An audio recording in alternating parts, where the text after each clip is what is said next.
বলে রাখি। ও আপনি কই আপনার গর্ধ বন্ধুগুলো কোথায়? আজকে কি বলবেন? দেখেন আপনি তো মরেই যাবেন তাই না?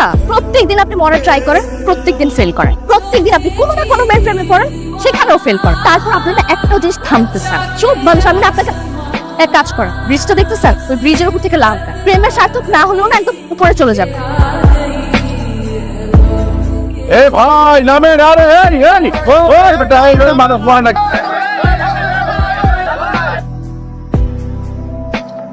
না না ভাই, কেউ ওনাকে থামায়েন না।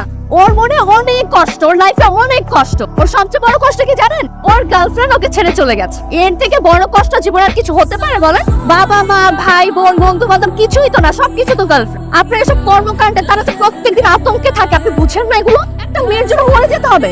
আপনি এক কাজ করেন, আপনি তাদেরকে এই মানসিক কষ্টটা না দিয়ে আগে তাদেরকে মেরে ফেলেন, তারপর আপনি মরে যান। কারণ আপনার এইসব না, তারা প্রত্যেকদিন মরছে।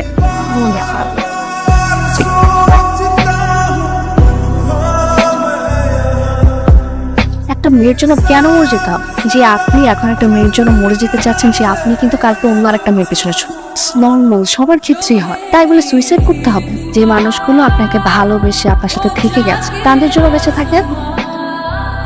A few moments later.